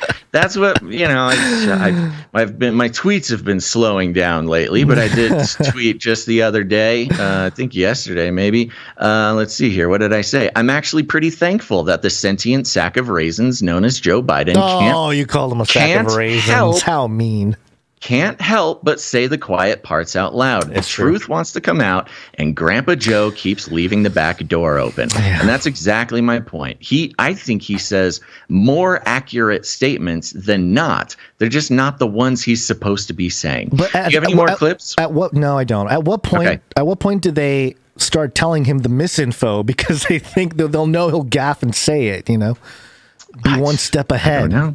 Who knows? Yeah. Anyway, here's a quick interesting thing to get us out of this segment here. Sure. This is coming from the Washington Post. So gotta love it. Russian generals are getting killed at an extraordinary rate. How many Russian generals are there? An extraordinary amount, Gonz. The war in Ukraine is proving extraordinarily lethal for Russian generals. The gray men bedecked in service medals who are being aggressively targeted by Ukrainian forces and killed at a rate not seen since World War II. Whoa. Ukrainian officials, say their forces have killed 7 generals on the battlefield, felled by snipers, close combat, and bombings. If true, the deaths of so many generals, alongside more Russian army and naval commanders in just 4 weeks of combat, exceeds the attrition rate seen in the worst months of fighting in the bloody 9-year war fought by Russia in Chechnya, as well as Russian and Soviet-era campaigns in Afghanistan, Georgia, and Syria. Quote, "It is highly unusual," said senior Western official, briefing reporters on the topic, who confirmed the names, ranks, and killed in action status of the 7. In all, at least 15 senior Russian commanders have been killed in the field, said Markian Lubkievsky, a spokesperson for the Ukraine Ministry of Defense. NATO officials estimated earlier this week that as many as 15,000, and it goes into some other stuff there. So remember when Putin said that there needs to be some sort of great purge of its leaders and oligarchs and traitorous, westernized, influential people? Kind of sounds like the Ukrainians are helping Putin out quite a bit to thin the ranks. I mean, it is very unusual to have a general in a position that's so risky that like a sniper could get them, or something like that. Usually your generals you keep pretty safe. Even your forward operating generals, they're not necessarily on the front lines in the views of snipers and everything like that. It kind of sounds to me either Putin is putting out commands to get these Russian generals out in front, putting them in harm's way, where like babushkas with hunting rifles are taking them out in Ukraine. And Zelensky seems to be helping Putin thin his traitorous ranks out pretty well. The only Russian defense minister I care about is Sergei Shoigu. Okay. Who said that he wants to clone Scythian warriors. Exactly. Several months ago. I'm wondering if Putin's like, I don't need the rest of you anymore. I need this guy to clone me some Scythian warriors, and my whole army can literally be clones of an ancient warrior class of people. We don't even need these human generals. Are they're weak. They can be compromised. Well, and who would be the most experienced and the most knowledgeable to look at an obviously quote unquote struggling Russian campaign into Ukraine? Remember that article we just read about Putin saying everything is going according to plan, even though things are not going well, even though his generals are being sniped in the field. It's all going to plan. Why? It's all going according to plan. Why is it going to plan? In the context of him being an actor of the World Economic Forum, a young global leader playing his part to create the affliction point where the world has the moment to change from New World Order 1 into Great Reset, New World Order 2. Putin can say honestly that everything is going according to plan, including the sort of cleansing of his own military leaders who might be looking at what's going on being like, why are we doing this? What is the point? Why is this going so poorly? Why are such bad calls being made? Why was our equipment not being cared for? Why is this strategy failing so bad? Finally, you've got some professional military men who have the abilities and the influence to shine a light on the strange simulacra of a plan that Putin seems to be executing and bring attention to perhaps something else going on. So while they are military men and they do have to follow orders, the man above them, Putin, is putting them in harm's way, and they are getting taken out quicker than any other military, conflict in basically Russia's modern history. So I don't know, man. It's very conspiratorial thinking, but when you connect it's not. When you connect it to the broader picture and you connect it to everything else we've been covering, it's seeming less and less like an accident. Putin is the mole for the West, for the World Economic Forum. I mean, that's one way to put it. I don't know if I would call it a mole. I mean, he's pretty wide open about it, but I'm just saying. Much like you have Will Smith playing the role of Richard, walking on stage, assassinating his own reputation. Will Smith executed his own reputation in front of the world in order to, show the death of a prince and the birth of a king. If you want to sort of esoterically compare that to what we're seeing, you have Putin sort of embarrassing himself in front of the world, making moves that don't make a whole lot of sense, putting himself at risk, becoming a pariah state. We need to look for the resurrection of Putin. That's what I'm saying. Executing a failed military thing that Russia should have been able to execute quickly and savagely. If they had put everything they had into it, they could have been done in days. And so I really do see a version of Putin walking up on stage, slapping Ukraine in the face. Now, I'm not trying to minimize the death and the horror going on, by the way, but I'm just saying there's a lot of comparisons to him, to what we saw in the Oscars and what we're doing. Putin is embarrassing himself. It is not going to work out well. But what happens after? What is the transformative event that follows the ritual of Putin's self-destruction? Very good. There you go. Yeah, I think you nailed it. All right, let's take a break. What do you say? Let's do so.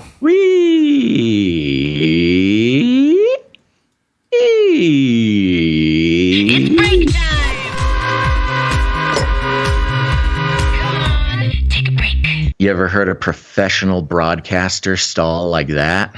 Didn't think so. I don't know, man. I'm pretty enamored by the ability of Ben Shapiro to place ads during an interview while he's being interviewed on another show. Please Ben tell Shapiro, me you brought the clip. I did not. I'll bring it next episode. I'll do it. I'll clip it. I was. Do you think you my could jaw just grab was on the it real floor. quick? Maybe. It'd be You'd kind have of to rough find to do it time while we're codes. doing. You don't know if you have the time codes. Okay. Yeah. We should just keep bringing ad breaks from Ben Shapiro because it's a good reminder of, even though you can be a highly respected sort of, I don't know, independent-ish type of person, just how deadly it is to get so hooked in and get so good at shilling for corporations. And that's why we do it the way we do it, folks. You may have noticed no advertisements. We don't rant on about the occult rituals just to effortlessly slip into an advertisement for underwear subscriptions or something like that. No, indeed, we take no corporate money whatsoever. I like to think of it as like we have no corporation's permission to be talking about what we're talking about. No, we're offending a lot of corporations in the process. No corporation is giving us permission to have this conversation. This is not a safe and I like space it that for them. way. That's true. That's some punk rock attitude, if you ask me. Another name for it is the value for value model. We don't sell advertisements. We take no money from corporations, no affiliate codes, no, let's see what else. I don't know, partnerships, no sponsorships, no advertisements, of course. None of it, folks. Nothing. Entirely value for value, which means we create value. We do it 3 times a week. And if you get any value out of what we do, you have the opportunity to really join a movement that is not just about keeping this show going, although that is the immediate ramification. But also it's about disconnecting independent media from corporate sources of funding, because get the corporations out of here, man. It doesn't matter which ones they are. I don't want them in here.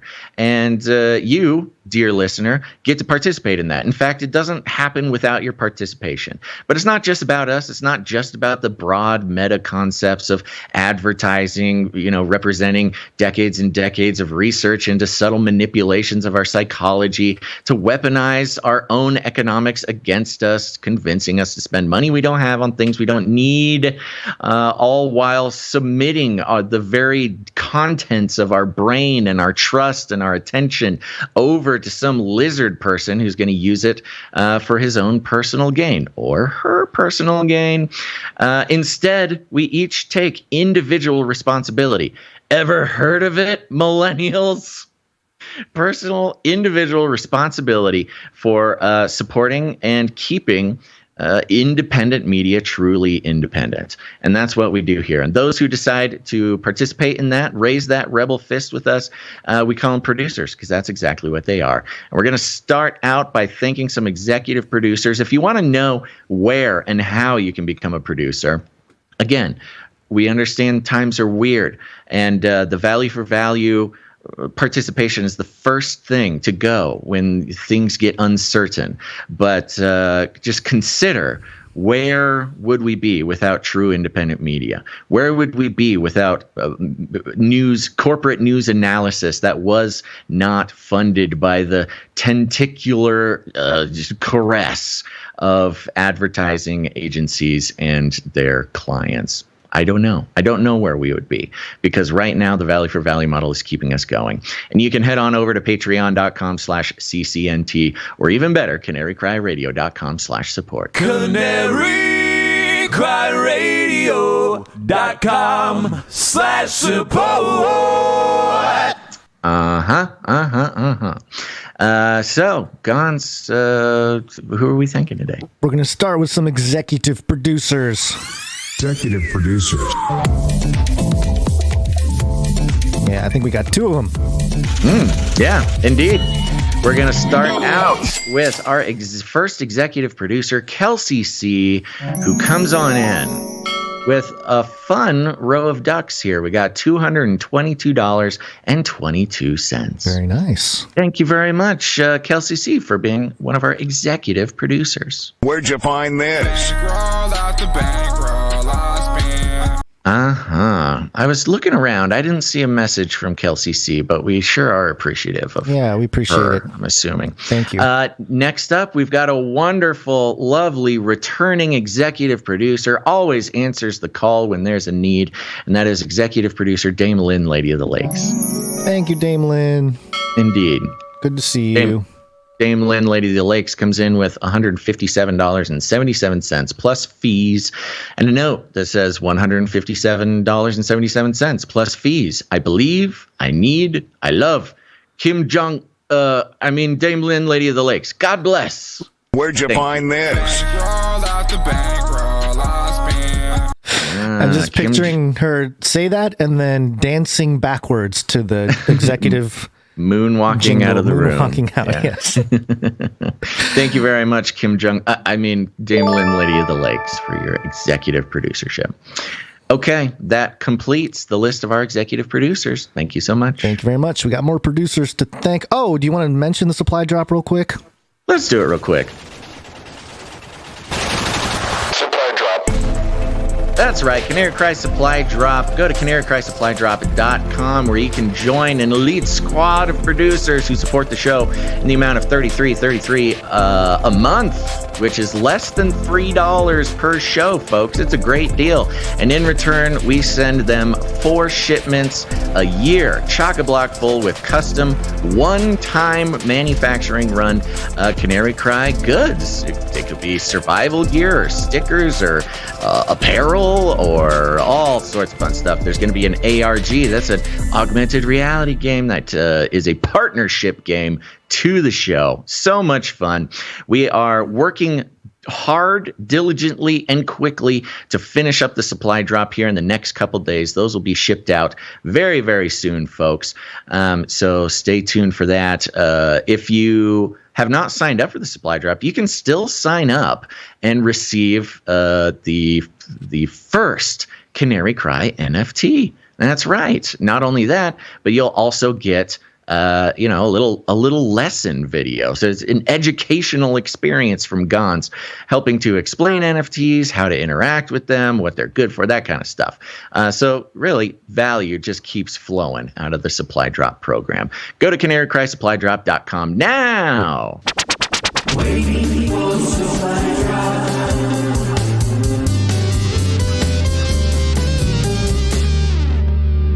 Yep. All right, let's thank some more producers, starting with Puddin22. Meow. Puddin22 is back. Our feline producer coming in with $33 plus fees. Thank you, Puddin22. And a note. Greetings, Basil and Gonz. My human is dragging me all over Branson, Missouri this week. This may be my only chance to support and say meow. I'll still be thinking outside the cage or cat carrier, however, looking for every opportunity to tune in. Puddin22. Thank you very much, Puddin22. Thank you, Puddin22. Next up. I put more of a sophisticated spin on Puddin's voice there. Yeah, glasses wearing cat. Puddin22. Yes. Diabolical. Yes. Next up, Christian N.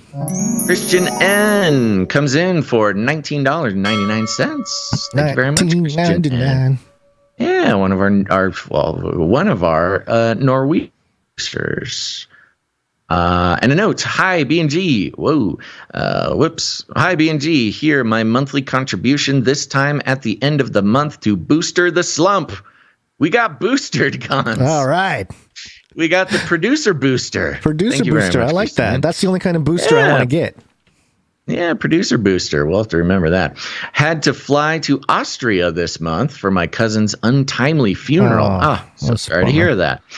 Back again up north. Greetings, the non-Norwegian Norwegian. Thank you very much, Christian. And always a pleasure to hear from you. Sorry to hear about your cousin. Yeah, it's a bummer.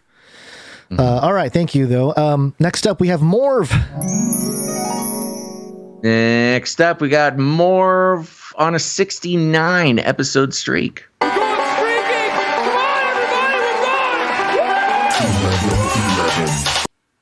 That's right. Comes in for 1111. Thank you, producer Morv. Thank you, Morv. Next up, we have Sir Holmes, good and faithful knight of the Canarium. That's right. And Sir Holmes is on a 2-episode streak. Thank you very much, Sir Holmes. 11. Coming in with the 1111. Down with advertising, Sir Holmes says. And can't wait for the advertisement that will sell us the beast/dragon and profit. Yeah, you're right. And profit in both spellings of the word, for sure. Because certainly the beast and the dragon will be highly profitable. I will tell you that much. They will weep when they see the destruction of the... Yes, and there was another note here that said peace, love, and joy to you, Canarium. Thank you very much, Sir Holmes. Thank you, Sir Holmes. From one knight to another, Sir JC, Knight of the Techno Squatch. That's right. Sir JC is on an 84 episode streak. Woo! My name is the 1001. Amen. That's right, 1001. And Sir JC has a note here. Gary, what day is it? What day is it? Monday.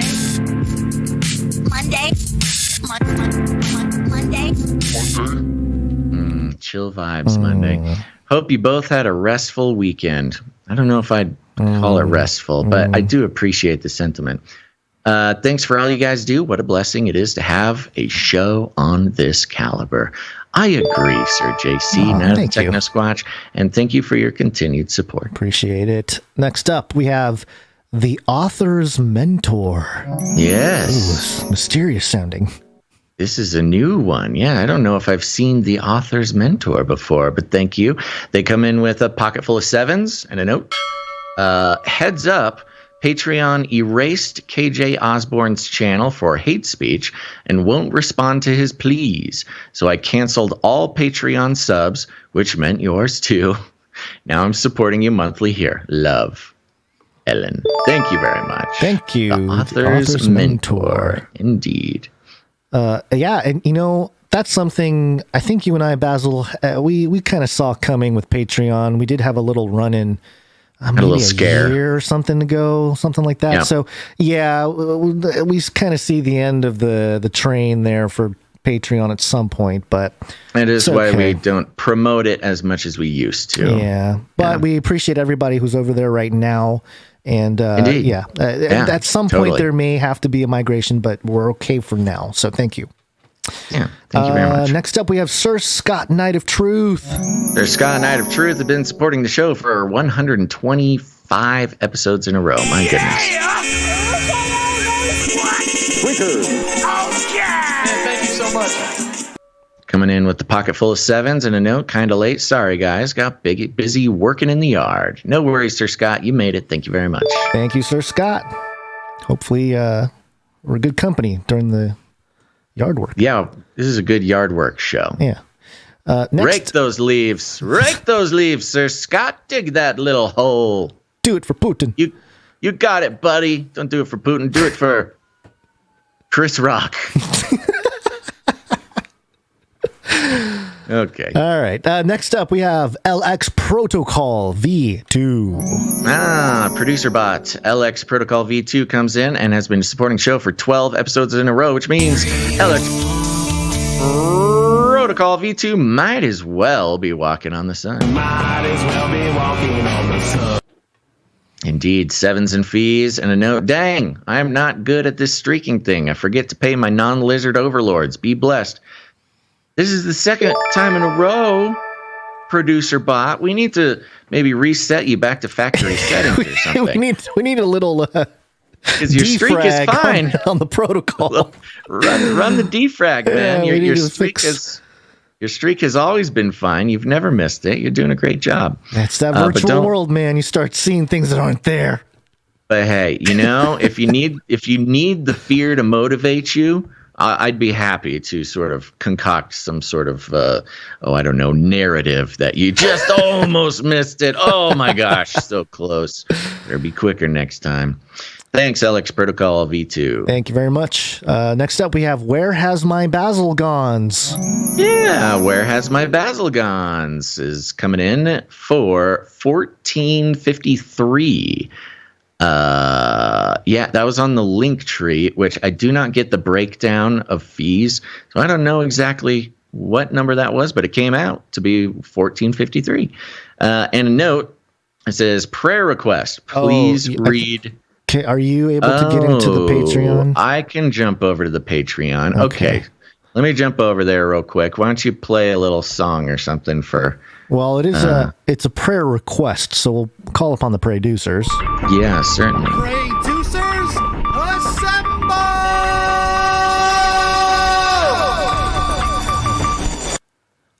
That's right. Producers around the world. They're like producers, but they're producers. They are individuals and teams of people who pray constantly for the producers of this show. They pray for this show. They pray around this show and constantly interceding just for the whole Canary Cry family. And I'm in the wrong Patreon account. So I got it. Gonz is going to tell you. I kind of do want to read it, but I do want you to tell me what your favorite thing about the producers is. Oh, you want me to stall? Gonz, you can't lift the kimono, my friend. I think it's a very underrated aspect of the show because people praying for the show, people praying for people that are producers of the show and everything else. I think there's a value there that is, you can't really put a number on it or quantify it in any way, but it follows the biblical principle of, never ceasing to pray. And I don't know, it's just a great thing that I think helps build the community. Totally. And it's one of those things where the value for value model, we're not the only show that works off the value for value model, but I have not seen a show where inside of that value for value model is sort of this eternally valuable way of returning value to the show, which is, committing prayer time to the show and to the producers. And here's the prayer request from Where Has My Basil Gonz? Blessings, Basil and Gonz and Canarians. Just found out that my grandma Vilma may have lymphoma. Producers, keep her in your prayers as we find out more information in the next few weeks.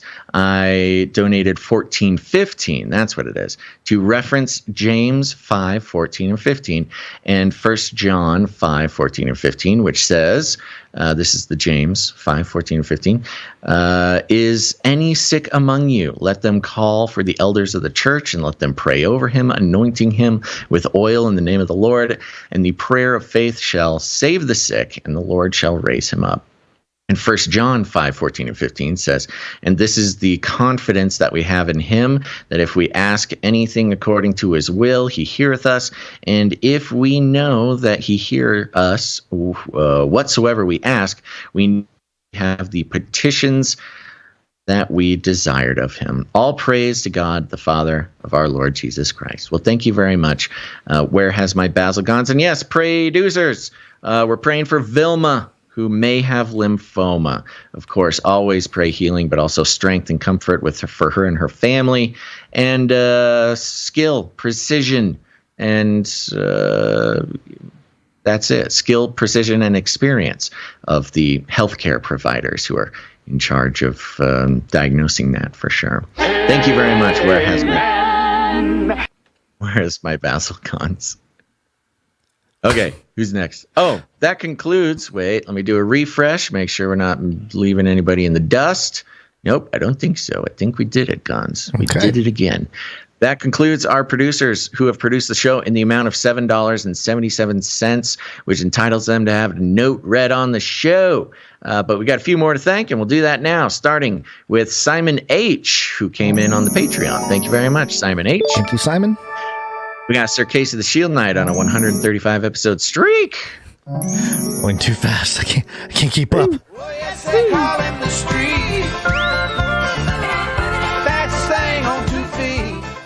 Here's the streak. That's right. He is the streak.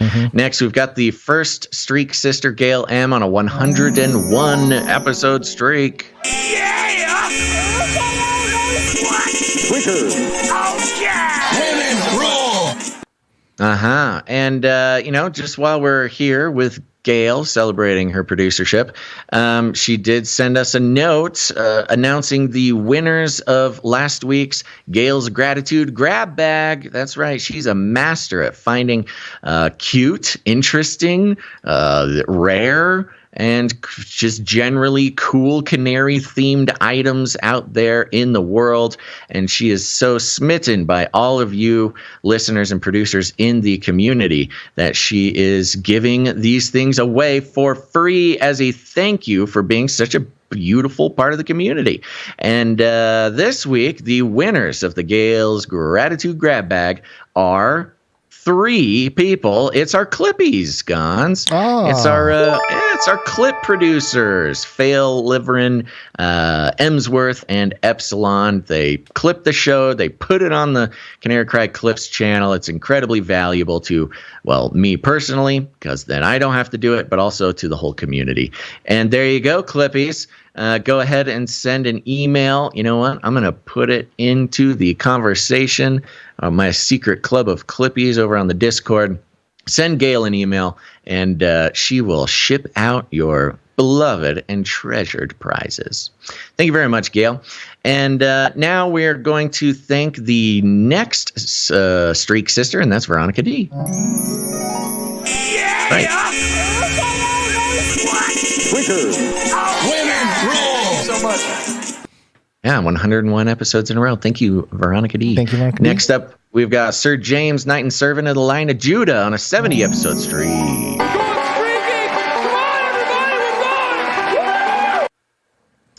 Thank you. Next, we got Jackie Yu on a 42-episode streak, which means Jackie Yu is the answer. Carry this message to Hiram a bit.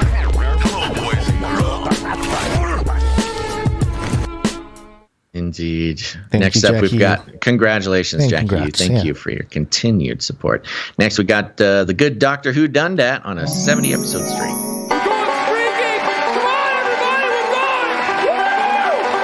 Thank you, Doctor. And Runk Smash coming in on a 14-episode streak. Thank you, Rung Smash. There you go. Okay, that concludes our list of financial producers who are committed to the value for value model, keeping independent media alive, and setting themselves free from the shackles of that psychologically manipulative panopticon that is the advertising industry. Okay, let me look. Yeah, that's it. So there you go. If you want to participate and become a part of the producer family, again, head on over to patreon.com/CCNT or CanaryCry.Radio.com/support. CanaryCry.Radio.com/support. And thank you for your patronage. Shut up and take my money. Thank you for your patronage. Thank you for your patronage. Thank you for your patronage. Please leave a message after the tone. At the tone, please record your message. Leave a message. Beep. Message. Oh, you'll never get me again, yelling man at the end of the jingle. All right, go to CanaryCryNewsTalk.com. You'll see a green tab somewhere on there on the right-hand side or the bottom if you're on a mobile. And you just click on that. You can leave us a message, any message you like. You can just leave it. And by leaving a message, you agree to have it played on the show, but you also agree that we can not play it if we don't want to. We're the boss around here, but we do love getting them. We got any messages, Gonz? We got one from Ghostronaut. Hey, man. It's your old buddy, Ghostronaut, calling from the vacuum of space where I haunt all the aliens and other spacefaring species, obviously, because I'm a ghost and I'm an astronaut, so Ghostronaut. Yeah, you get the picture. Anyway, just want to say thanks, guys, for making the show. Absolutely love it. my favorite thing is to just kind of put an ear in while you guys are on, do chores around the house. Feels like I got my buddies, my best buddies, just hanging out in the house, talking about random stuff that is interesting and hilarious and wonderful. So thanks, guys. You rock. You're doing a great job. Great job. Ghosts are not out. Ghosts are not out. We received a crackly message, a transmission from the depths of space. Well, that's fun. I've actually seen Ghost or Not in the chat the past few episodes, so great to have you here. And thank you for breaking down Ghost or Not. Like I said, you sometimes you read something, but then you hear it explained, and you just think, I get it. It sounds like Ghost or Not does a lot of chores. Very important part of running a household. And thanks for listening. Yeah, especially in the vacuum of space. As a ghost, it's hard to hold things. Oh, man, those nebulous dust clouds. You need like at least 4 quadrillion Roombas to suck one of those suckers up. I don't know how he does it, but he keeps a very clean home. Thank you, Ghost or Not. Excellent. Thank you for the message. Excellent. Is that it? That's it. Time to wake up. Okay. All right. Time to wake up. And It's wake up time. Hey, yo, wake up. Say goodbye, YouTube. Go somewhere else, YouTube. Follow us at CanaryCry.Party. Find a different outlet. Go. Bye, YouTube. See you later. Okay, it's happening. Everybody stay calm. Everybody stay calm. What's the procedure? Go to Twitch, Rumble, Odysee, Twitter, Facebook, whatever it is. You can find all those links at CanaryCry.Party as well. Too hot for YouTube. YouTube. Now you see me.